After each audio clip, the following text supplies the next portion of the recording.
The First Agrarian Oration by Marcus Tullius Cicero, translated into English from Latin by Gesine Manuwald, excluding the 4 surviving fragments of the exordium.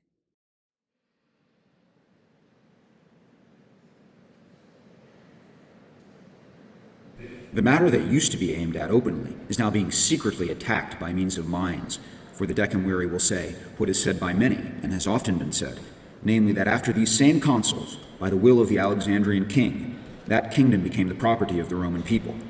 Hence, will you give Alexandria to them when they asked for it secretly, while you resisted them when they were fighting absolutely openly? Do these, by the immortal gods, seem to you to be the plans of sober men, or the dreams of drunken men, and the thoughts of wise men, or the wishes of madmen? See now in the next section how the abominable squanderer throws the republic into disorder, how he ruins and scatters the possessions left by our ancestors, how he is no less a spendthrift as regards the property of the Roman people than as regards his own. In his law he records in full the revenues that the decemviri may sell. That is, he announces an auction of public goods. He wishes lands to be bought so that they can be distributed. He is looking for money. Obviously, he will develop some plan and bring it forward. For in earlier sections, the dignity of the Roman people was violated. The good name of the empire was brought into the general hatred of the world. Pacified cities, the lands of allies, the positions of kings were presented to the decemviri. Now an assured sum in cash is being sought on the spot. I am waiting to see what plan the vigilant and shrewd tribune of the people is developing. Quote, the Scantian forest, unquote, he says, quote, shall be sold, unquote. Have you really found this forest among the possessions left untouched, or among the items to be leased by the censors? If there is anything that you have tracked down, have found, have unearthed from the darkness, even if it is unfair, still do use up what is convenient, since at any rate you have brought it forward.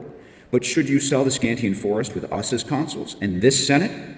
Should you touch any revenue? Should you take away from the Roman people their support in war, their ornaments in peace? Then indeed, for this reason, I will regard myself as a less active consul than those very courageous men who were among our ancestors, because it will be determined that those revenues that were won for the Roman people under these consuls could not even be retained under my consulship. He is selling all possessions in Italy, one after another. Certainly he is diligent in that, for he does not pass over any. He is going through the whole of Sicily in the accounts of the censors. He leaves behind no building, no fields. You have heard that an auction of the Roman people has been announced by the Tribune of the people, scheduled for the month of January. And I suppose you do not doubt that those who acquired it by means of arms and virtue did not sell that for the sake of the treasury for the reason that there would be something that we could sell for the sake of largesse. See now where they set out on their path more openly than before, for how, in an earlier part of the law, they opposed Pompeius has been revealed by me. Now, from this point onwards, they will reveal themselves. They order the lands of the people of Italia and Olympus to be sold, which the victory of Publius Servilius, a very brave man, added to the possessions of the Roman people.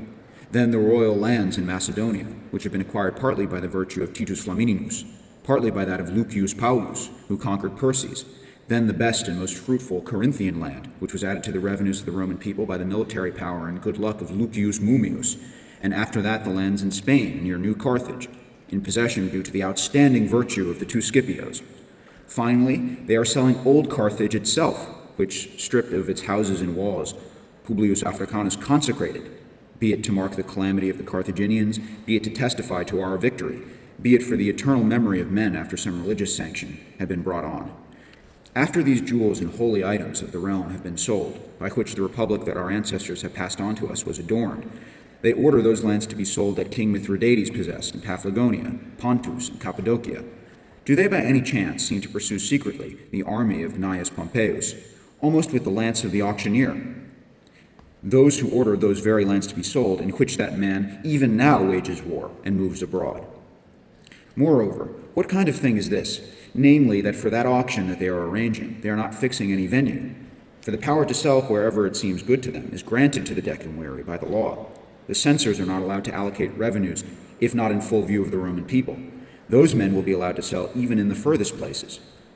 But even the most worthless men do this, once they have squandered their property, that they arrange auctions in the halls of auctioneers rather than at junctions and at crossroads. This man permits the decemviri by his law that in whichever darkness is convenient, that in whatever solitude they wish, they can sell off the property of the Roman people. How harsh, how terrifying, how profitable that journeying of the decemviri among all provinces, kingdoms, and free peoples will be. Don't you already see it? As for those to whom you give embassies for the sake of entering upon inheritances, who have left both as private men and for private business, not endowed with the largest resources or the greatest authority, still you hear indeed how hard their arrival tends to be for our allies. Therefore, what terror and evil, do you think, will hang over all nations as a result of this law, when the decemviri are sent out into the world with the greatest power, with the greatest avarice, and unlimited desire for all things?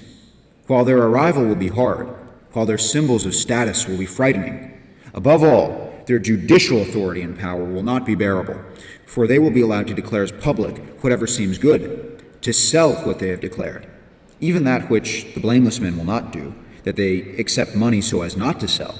This very thing will still be allowed to them by the law. Hence, what robberies, what negotiations, what trafficking, above all, about titles and properties, do you think will be in all places? For what was defined in an earlier part of the law, quote, in the consulship of Sulla and Pompeius, unquote, this they have made again unrestricted and undefined. For it orders the same decemviri to impose a very high tax on all public lands. Thus the same men can both free those lands for which it is convenient and declare public those that they please. It cannot be ascertained whether in making this decision the severity will be harsher or the generosity more profitable. Yet there are, in the entire law, two exceptions, not so unfair as suspicious, for in imposing a tax, it excludes the recentoric land in Sicily. In selling lands, those about which provisions have been made by treaty. These are in Africa, which are in the possession of Hiempsal. Here I ask, if Hiempsal is sufficiently provided for by the treaty, and the recentoric land is private, what has it mattered to exclude them? If, however, both that treaty has some uncertainty, and the recentoric land is sometimes said to be public, whom does he believe to be of the opinion that 2 cases in the world have been found that he spares for nothing? Does any coin whatsoever seem so hidden anywhere that the architects of this law have not smelled it? They are draining provinces, free communities, allies, even friendly kings. They are laying their hands on revenues of the Roman people. This is not enough. Listen, you who, on the basis of the most powerful decision of the people in the Senate, have had armies and waged wars. Whatever has come to anyone from the booty, from the spoils, from crown gold, which was neither used for a monument nor paid into the treasury, this it orders to be handed over to the decemviri. On the basis of this section, they hope for a lot. Into all generals and their heirs, they are preparing an investigation according to their own judgment. But they believe that they will carry off the largest sum of money from Faustus. A case that sworn judges did not want to take on, these decemviri have taken on. They believe that perhaps it was passed over by the judges for the reason that it was reserved for themselves. Then it even prescribes most carefully for the future that whatever money each general has, he immediately pass it on to the decemviri. Here, though, it excludes Pompeius, in a very similar way, as it seems to me, as in that law by which foreigners are thrown out of Rome, Glaucopus is excluded. For by this exception, it is not that a single person is endowed with a benefit, but rather a single person is freed from injustice. But in the case of him who spoils it lets go, it seizes possession of his revenues. For it orders that the decemviri use this money, if any is received after our consulship, from new revenues, as if we certainly do not understand that they are thinking of selling those revenues that Gnaeus Pompeius has added. You see already, members of the Senate, that by all sorts of measures and means, the money of the decemviri is heaped together and piled up. The unpopularity of this sum will be reduced, for it will be used for purchases of lands. Very good. Who then will buy those lands? The same decemviri. You, Rullus, for I pass over the others, will buy what you wish, will sell what you wish. Both of these things you will do at the price that you wish. For the excellent man takes care that he does not buy from anyone unwilling, as if indeed we do not understand that it is wrongful to buy from anyone unwilling, but profitable from anyone not unwilling. How much land will he sell to you to pass over others? Your father-in-law. And if I know well his equanimity, he will not sell unwillingly. Others will gladly do the same, so that they exchange the unpopularity of their possessions for money, receive what they desire, give away what they can hardly retain. Now, examine the unlimited and intolerable license in all these things. Money has been collected for the purchase of lands. Further, these will not be bought from unwilling people. If the owners should be in agreement not to sell, what will happen? Will the money be returned? It is not allowed. Will it be demanded? It forbids. But let it happen. There is nothing that cannot be bought, if you give as much as the seller wishes. Let us despoil the world. Let us sell the revenues. Let us drain the treasury, just so that lands are bought with the possessors of either unpopularity or plague made rich. What then? What kind of settlement in those lands will it be? What will be the principle and plan of the entire matter? Quote, colonies, unquote, he says, quote, will be established, unquote. How many? Of what kind of men? In what places? For who does not see that in the matter of colonies all this has to be considered? Did you believe, Rullus, that we would hand over to you, and those you are manipulators, of all these things, the whole of Italy unarmed, so that you could strengthen it with garrisons, occupy it with colonies, and hold it bound and fettered by all kinds of chains? For where is there provision made that you do not found a colony on the Uniculum, that you cannot press and threaten this city with another city? Quote, we will not do it, unquote, he says. Firstly, I do not know. Secondly, I fear. Finally, I will not let it happen that we can be safe by your generosity rather than by our counsel. As to your wish, moreover, to fill the whole of Italy with your colonists, did you believe that none of us would understand what kind of thing this was?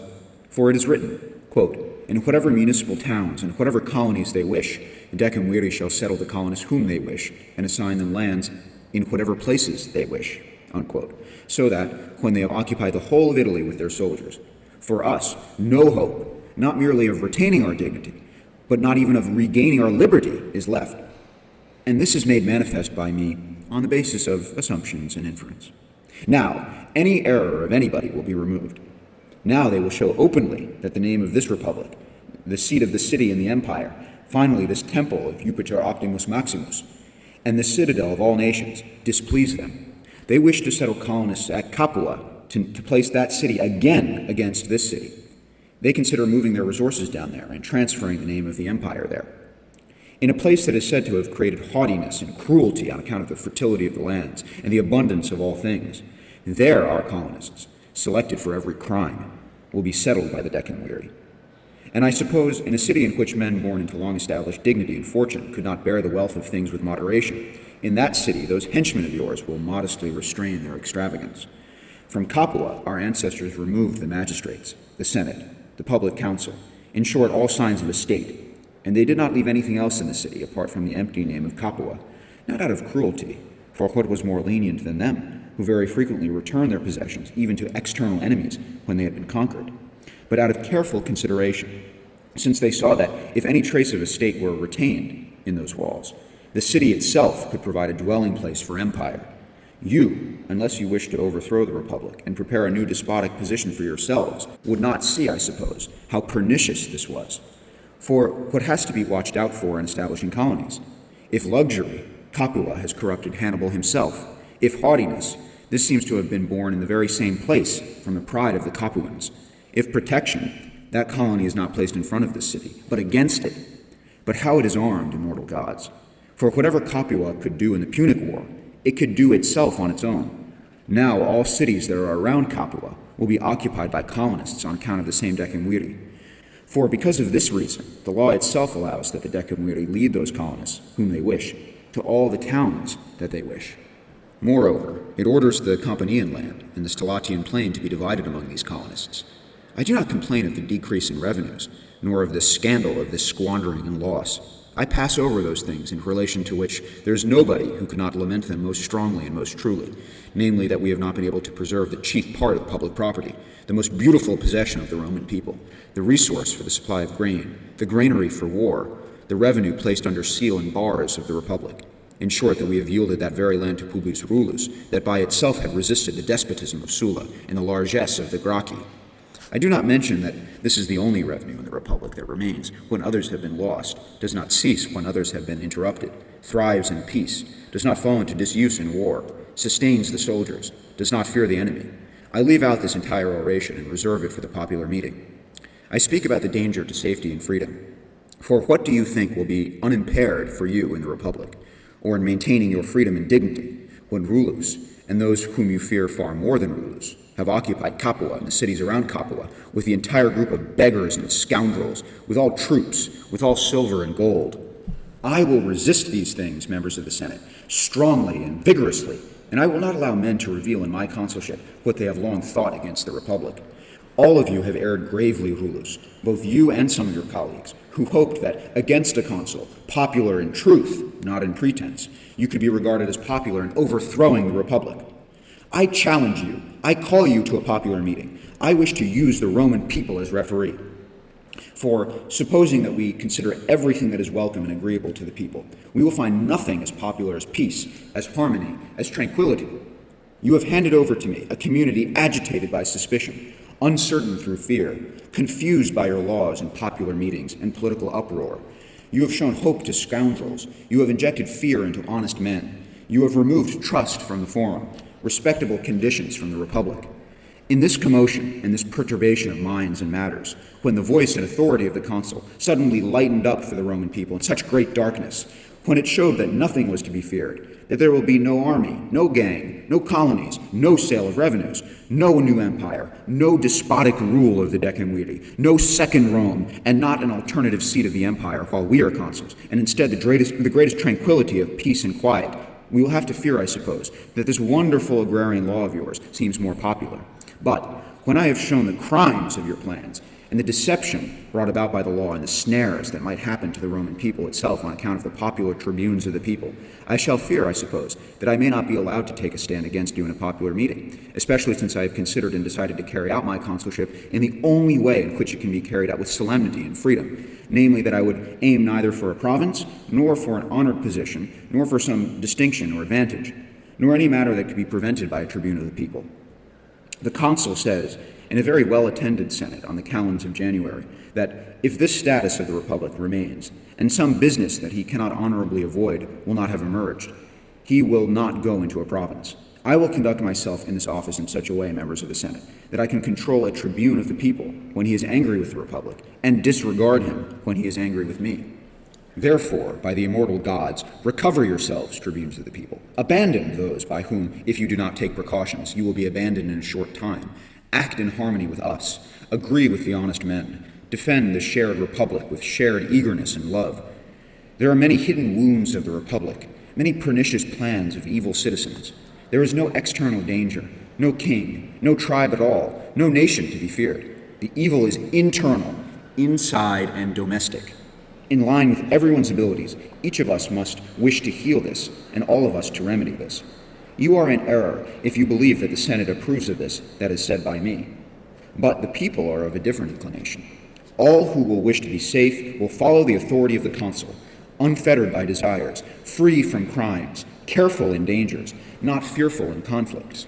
But when any of you is led by the hope that he could set his course for his office by a method based on riots, let him firstly refrain from hoping this while I am consul. Secondly, may he have myself as an example for himself, me whom he sees as a consul sprung from equestrian rank, a way of life that leads honest men most easily to office and dignity. But if you, members of the Senate, promise me your eagerness to defend the shared dignity, I will certainly achieve what the Republic most desires, namely, that the authority of this order, which existed among our ancestors, shall now be seen to have been restored to the Republic, unchanged after a long interval.